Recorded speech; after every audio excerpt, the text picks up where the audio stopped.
Nah, kalau sebagai penulis skenario, kita kerja dipakai kontrak nggak in reality? Pakai Pakai ya? Kontraknya sama pakai TV apa sama PH? tergantung Hmm. siapa yang hire kita.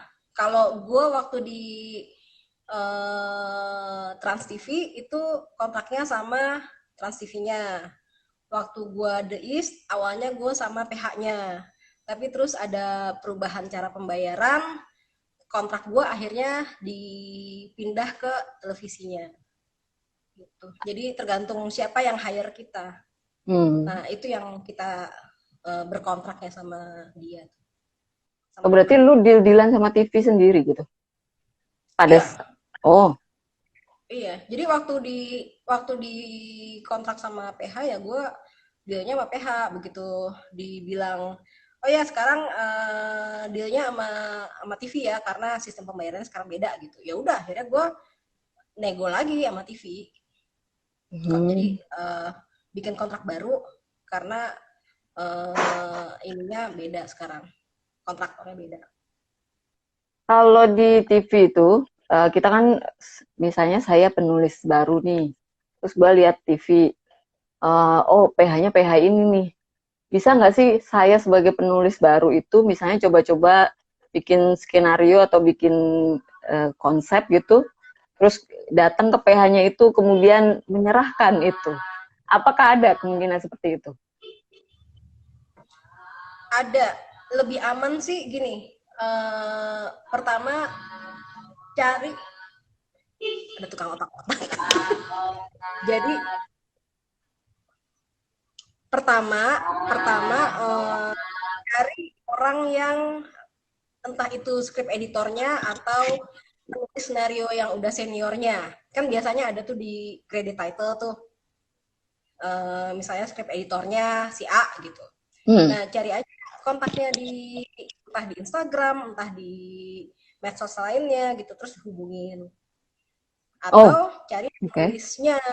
Penulisnya tuh misalnya udah sering nama Budita Arini gitu.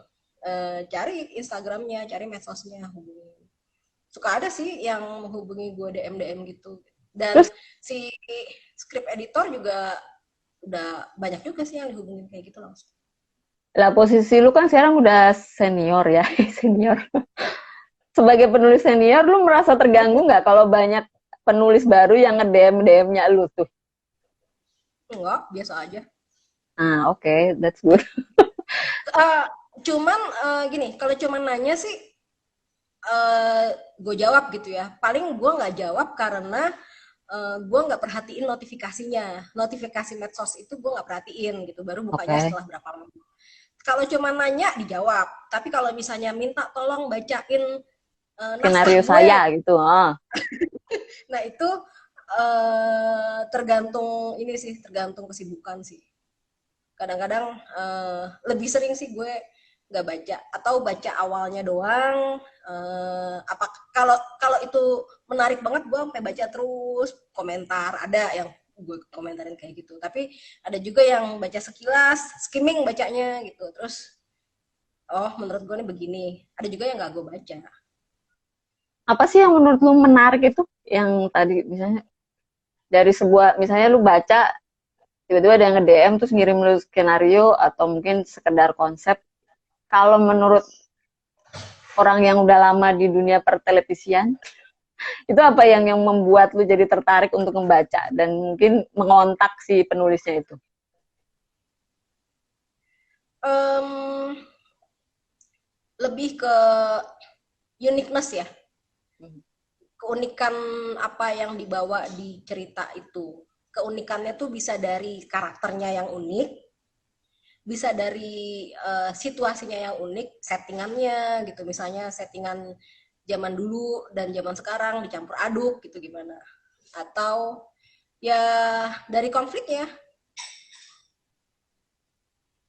Itu yang Ini uh, misalnya kisah cinta gitu, tapi kisah cintanya nggak mulus-mulus aja, nggak mulus-mulusnya kenapa gitu? Apakah karena eh, apa karena salah paham atau karena salah pahamnya juga karena apa gitu. Nah itu banyak faktor sih. Nah, kalau di dunia TV itu, kok gue nggak apa-apa ya, maafkan. Kalau di dunia TV itu, lu bisa menjadi idealis nggak sih? Maksudnya kan sebagai penulis lu pasti punya idealisme gitu ya. Apakah lu masih sempat menuangkan idealisme itu di karya-karya lu atau sama sekali kita harus mengikuti selera pasar? Um, Sebenarnya sih masukin masukin idealisme itu nggak harus ide besar kita masukin gitu ya, tapi bisa masukin lewat dialog. Misalnya kalau kita nggak kalau kita nggak setuju dengan apa ya, orang yang ngomongnya keras ke orang tua gitu ya, itu kita masukin ke dialog dengan apa, dengan adegan. Atau kalaupun misalnya kita disuruh bikin adegan yang tensi tinggi, yang apa, orang yang ngomongnya harus kenceng bahkan ke orang tua, ya mungkin kita ada penawarnya di karakter lain yang ngomong untuk counternya gitu. Jadi apakah mungkin untuk memasukkan idealisme? Mungkin, tapi apakah karya kita bisa ideal? Kalau gue sih bilangnya nggak akan bisa, karena ini kan penontonnya kan jutaan orang ya, optimis. Penontonnya kan banyak sekali, dan itu kita nilainya orang itu banyak macam-macam gitu, dan kita nggak bisa hanya satu nilai kita aja yang masuk ke situ, pasti ada nilai-nilai lain juga gitu. Dan itu gimana caranya supaya diramu supaya jadi yang menarik, dan ketika menarik ya akan ada terus kan. Nah, kita pengennya akan ada terus kan gitu. Kalau kita maksain semuanya yang kita idealkan masuk, ternyata nggak bisa bikin sesuatu yang menarik, akhirnya apa yang kita pengen sampein, apa yang ideal kita sampein, akhirnya Bisa. stop di sekian gitu, nggak bisa panjang. Jadi ya tetap harus ada kompromi. Oke. Gitu. Itu kayaknya tadi ada yang nanya, Bu. Coba di scroll ke atas ya. Mau tanya dong, gimana kesan pesannya breakdown, berbeda argumen saat breakdown skenario? Berbeda argumen pada saat breakdown skenario. Skenario. Kalau gue sebagai penulis, waktu gue jadi co-writer, penulis apa, hasil tulisan gue di revisi, ini nggak gini, ini nggak gitu, kesel rasanya. Karena gue kan nulis mikir ya, gue nulis mikir, effort segala macam, tuh dibaca nggak gini nih gitu, pas di breakdown gue maunya begini gini gini gitu, lu maunya begitu tapi kan gue maksudnya begini. Nah tapi kalau gue sih ya udah berantem di meeting selanjutnya. Tujuan kita kan pengen bikin sesuatu yang bagus kan, pengen bikin sesuatu yang tonton gitu, yang menarik di mata penonton gitu. Nah itu kita sepakat di situnya aja. Nah menarik di mata penonton tuh kita masing-masing ada alasan, nanti ya udah didiskusiin aja bareng. Dan itu ketika gue jadi head writer, gue juga ngerasa yang sama tuh. Jadi begitu gue baca scene plotnya teman-teman gue yang kebetulan jadi co-writer, gue ngerasa enggak ini nggak gini nih. Nah ada juga tuh yang sebel, gue kan udah mikir udah begini udah begitu gitu. Ya udah, kadang-kadang suka gue cecer, nih kenapa begini nih, kenapa begitu nih, ntar maunya gimana, ini kan begini, ini kan orangnya begini karakternya gitu. Nah terus orangnya ngerasa, waduh gue dibombardir pertanyaan, dicecer, dicari-cari kesalahan. Ya sebenarnya itu bukan dicari-cari kesalahan, gue cuma pengen tahu cara pikir lo gimana sih gitu.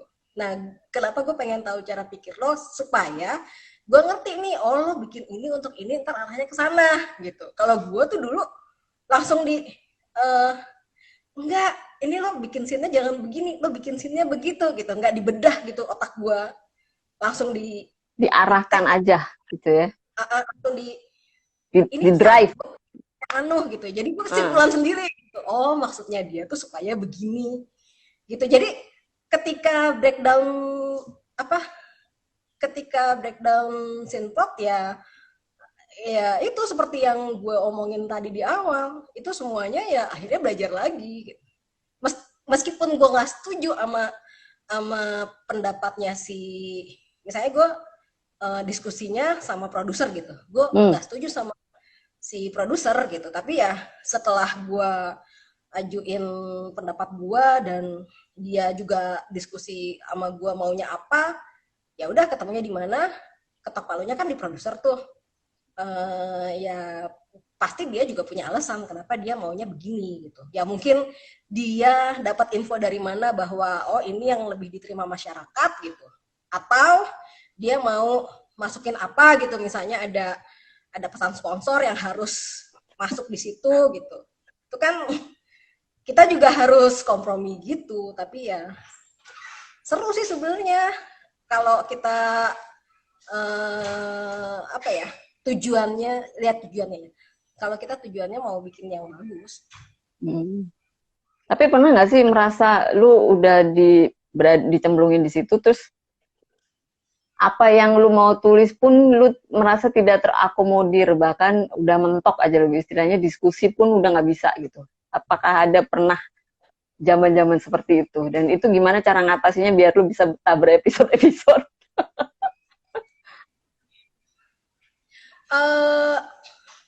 Kalau gue sih tipe yang pada akhirnya gue sayang sama tulisan gue.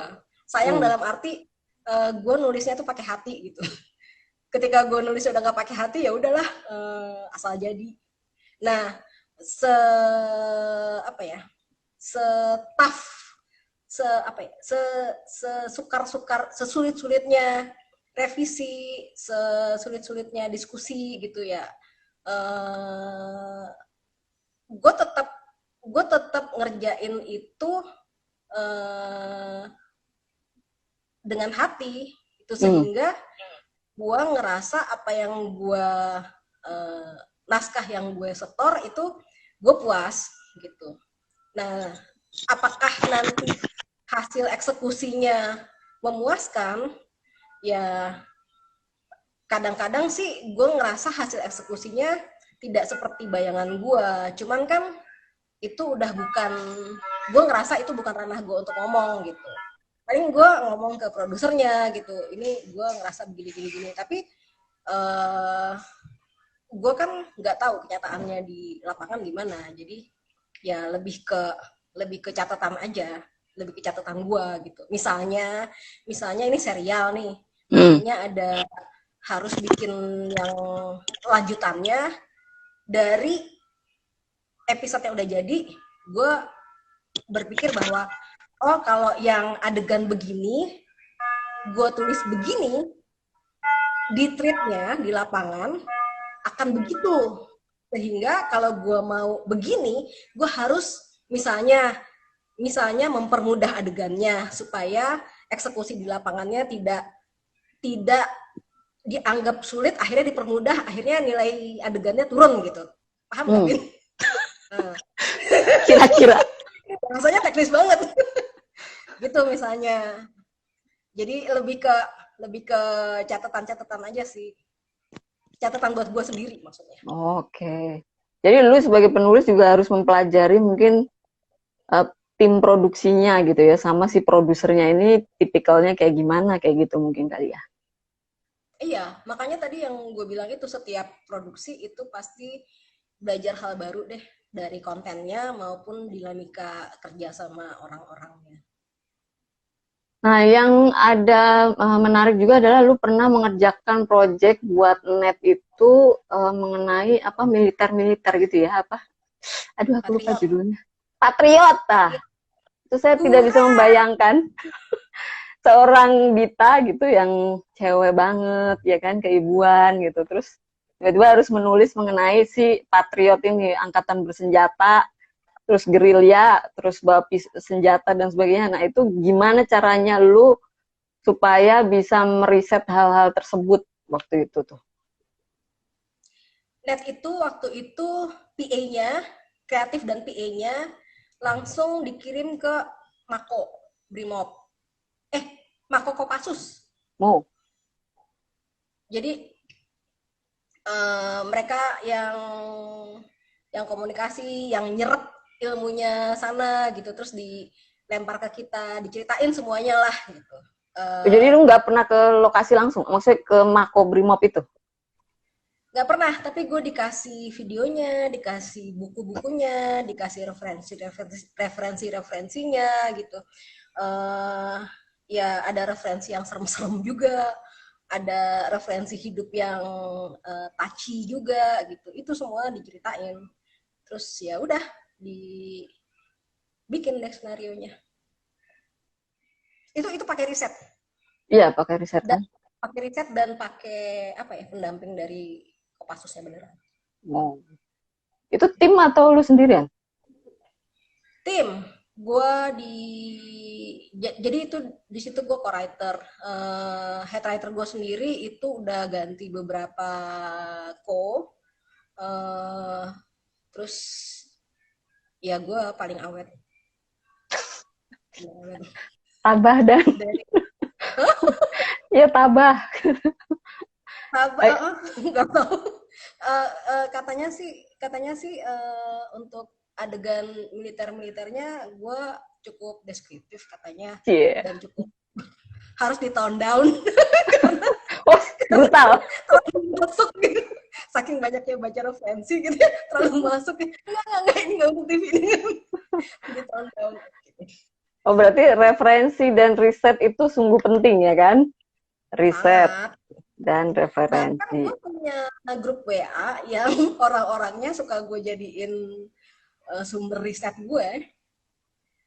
Tanya misalnya mau bikin serial tentang orang perkantoran gitu.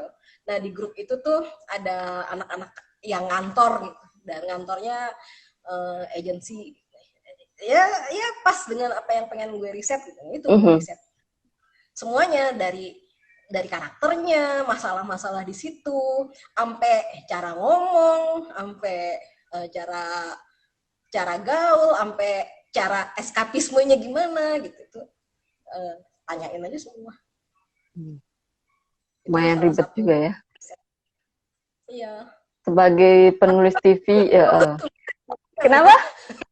Kalau stripping itu belum tentu bisa dilakukan. Biasanya kalau stripping ya kita saling cerita aja, penulis saling cerita.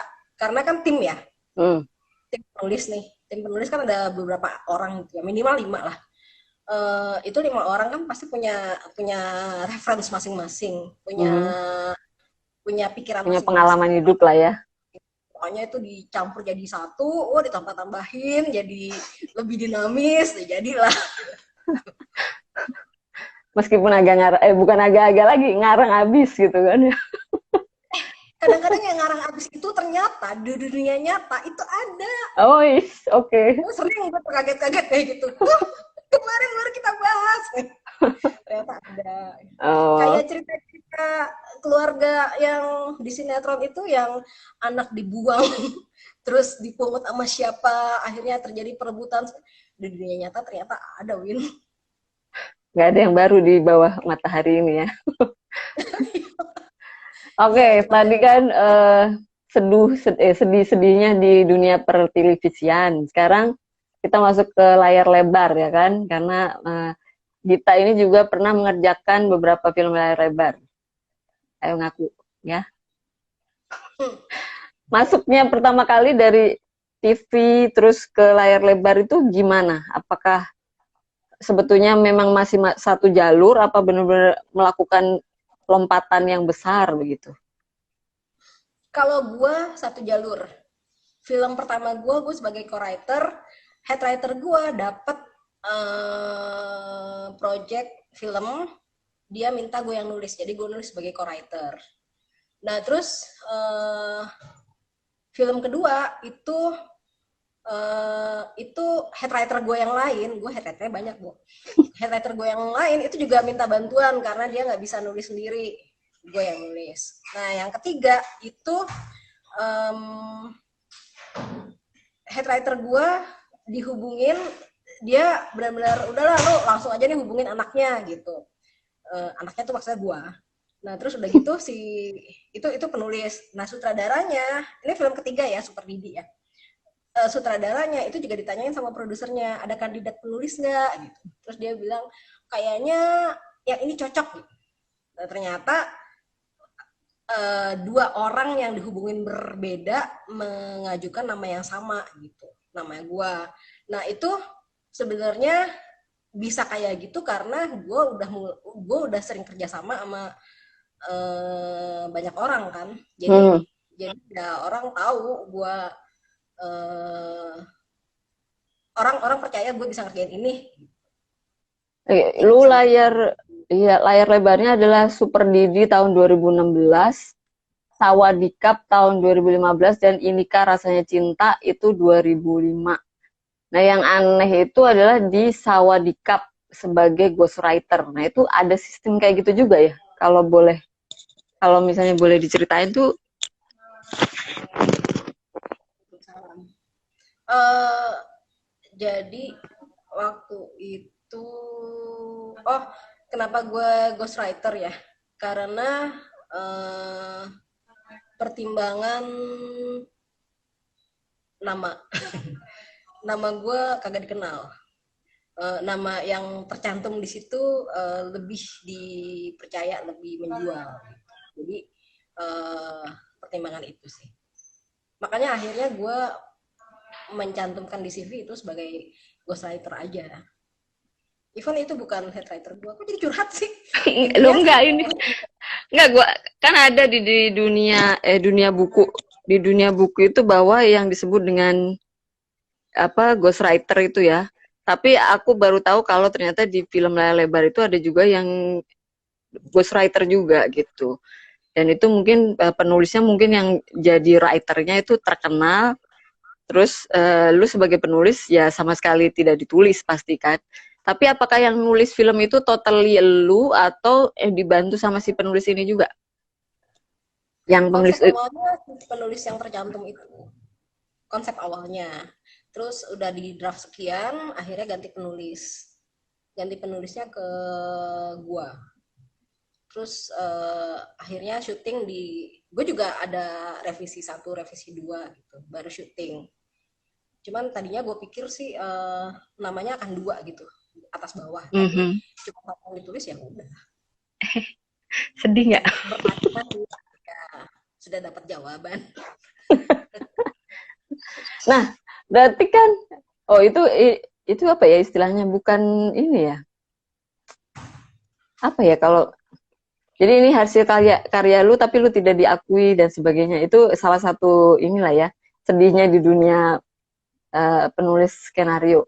Mungkin ada juga ada teman-teman yang merasa bahwa aku pernah nulis konsep seperti ini, tapi aku pernah ngobrol dengan seseorang di PH, misalnya kayak gitu, produser.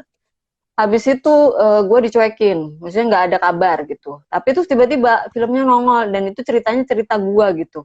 Pernah nggak sih kayak gitu? Kejadian Pengalaman gitu? gua, Hah? pengalaman Bukan, gua. ya bukan pengalaman lu, tapi ada kata beberapa temen ada juga yang seperti itu gitu, bahwa dia pernah membawa tulisan ke PH, tapi sama PH dicuekin, tapi ternyata PH-nya kemudian muncul dengan cerita yang sama tapi judulnya beda kayak gitu-gitu. Jadi gimana sih penulis di Indonesia ini punya power nggak sih untuk misalnya kayak gitu mengklaim tulisannya dia, atau mungkin mempunyai hak cipta atas tulisannya, itu gimana caranya gitu? Kalau udah jadi tayangan ya, kalau udah jadi tayangan, kalau udah jadi tayangan, gue nggak tahu caranya gimana mengklaim. Em, dan kebanyakan kita baru tahu setelah itu jadi tayangan kan. Oh, ini kok Mhm. mirip ya, maaf gitu. Em,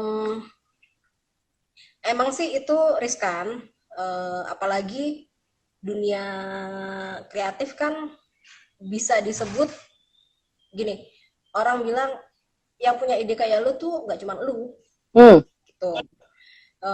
Makanya kalau mau kasih ide, lebih baik sih satu, jangan terlalu detail, menarik tapi jangan terlalu detail. Dua, lebih aman ke orang yang dikenal.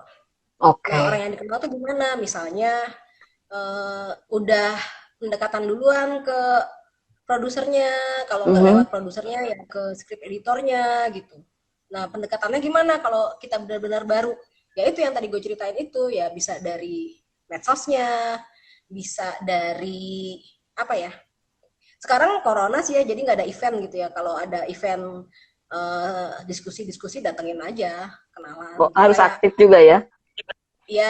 kayak pas lagi premier gitu. Ya cari aja produsernya yang mana, ajak ngobrol. Tapi ajak ngobrolnya tuh kita udah punya ide gitu, kita udah punya bahan untuk bicara gitu. Karena kan mereka juga sibuk, satu, dua juga mereka pasti akan mentingin apa ya, udah punya agenda sendiri, sehingga kalau kita mau mau nyela, mau nyodok gitu ya, kita harus harus semenarik mungkin yang kita bawain. Itu sangat mungkin sih asal kita berani. Hmm. Tapi kebutuhan akan penulis skenario di Indonesia ini, kalau menurut pengalaman Dita itu gimana? Apakah sudah terpenuhi buat industri atau memang sebetulnya masih butuh sebanyak-banyaknya, cuman kemampuannya penulis baru ini belum ada gitu? Hmm, Setiap produksi itu butuh tipe penulis yang berbeda, tipe penulis yang outputnya beda-beda. Hmm. Kayak ada penulis yang output horornya serem banget gitu, bikin kita penasaran, merinding, tapi tetap nonton terus. Ada penulis yang output dramanya itu bikin kesel, bikin nampol orang antagonisnya gitu. Dan ada penulis yang komedinya gitu, yang produsernya nyari yang emang komedinya kuat gitu. Ada juga itu produser pasti akan nyari terus penulis yang cocok dengan eh, produk yang pengen dia hasilkan. Nah, banyak penulis, tapi tidak semua bisa masuk ke semua kategori itu. Itu jadi kadang-kadang kadang-kadang ya ada penulis yang udah senior pun dicoba untuk serial A gitu misalnya, tapi ternyata wah ini kurang drama gitu. Hmm. Akhirnya dicoba yang lain yang uh, akhirnya lebih dapat gitu dramanya bisa.